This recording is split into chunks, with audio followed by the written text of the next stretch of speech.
नमस्कार दोस्तों, VT wire Hindi में आपका स्वागत है।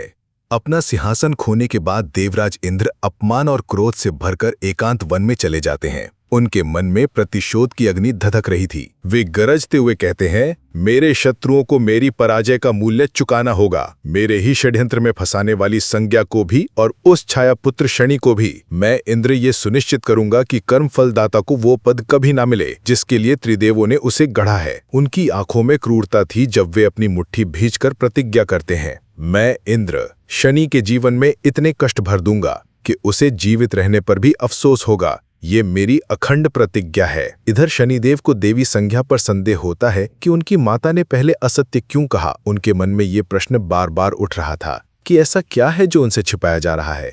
यमी देवी संज्ञा को लोरी सुनाने के लिए कहती हैं, तब देवी संज्ञा लोरी का एक ही अंतरा बार बार सुनाती हैं। तब शनिदेव का संदेह और भी गहरा जाता है। वे अपनी माता छाया के व्यवहार में आए परिवर्तन को देखकर चिंतित थे और इसका कारण पता करना चाहते थे। देव विश्वकर्मा शनिदेव को उनकी माता का सत्य ना पता लगे, इसलिए वे उन्हें अपने साथ अपने महल ले जाना चाहते हैं, पर देवी संज्ञा उन्हें ऐसा नहीं करने देती। विश्वकर्मा उन्हें ये मूर्खता नहीं करने के लिए कहते हैं। इस पर देवी संज्ञा क्रोधित हो जाती हैं। वे कहती हैं, आप भूल रहे हैं देव, आप होने वाली देवरानी से बात कर रहे हैं। छाया जा चुकी है देव, मुझे नहीं लगता कि अब सूर्यलोक में आपकी कोई आवश्यकता है। तब विश्वकर्मा दुखी होकर कहते हैं, ऐसा मत करो संज्ञा, कल मैं उत्सव के पश्चात शनि को अपने साथ ले जाऊंगा। मुझे रोकने की कोशिश मत करना, वरना मुझे मजबूरन सूर्यदेव को सत्य बताना पड़ेगा। इस पर देवी संज्ञा और क्रोधित हो जाती हैं। वे कहती हैं, देव, आपने होने वाली देवरानी को धमकाने की चेष्टा की है। आपने अपनी सीमा पार की है देव, और इसका आपको दंड मिलेगा।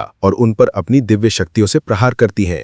पर शनिदेव बीच में आकर उन्हें बचा लेते हैं। वे कहते हैं कि आप मेरी माता हो ही नहीं सकती। मेरी माता अपने पिता पर प्रहार नहीं कर सकती। बताओ कौन है आप। इस पर देव विश्वकर्मा शनिदेव को बहलाकर वहां से ले जाते हैं कि संज्ञा बचपन से ऐसी ही है, ये पिता पुत्री के बीच की बात है, तुम व्यथित मत हो पुत्र।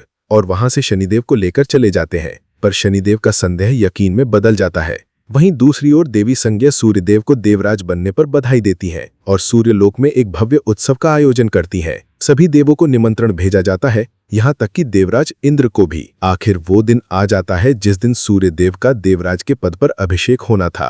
पूरा सूर्यलोक भव्य समारोह के लिए सजाया गया था। आपको क्या लगता है कि क्या शनिदेव को अपनी माता का सच पता पड़ जाएगा और क्या देवराज इंद्र अपने प्रतिशोध में सफल होंगे? हमें कमेंट करके जरूर बताएं। ऐसे ही और रहस्यमयी कहानियों के लिए हमारे चैनल को सब्सक्राइब करें और इस वीडियो को लाइक करें। मिलते हैं अगली वीडियो में।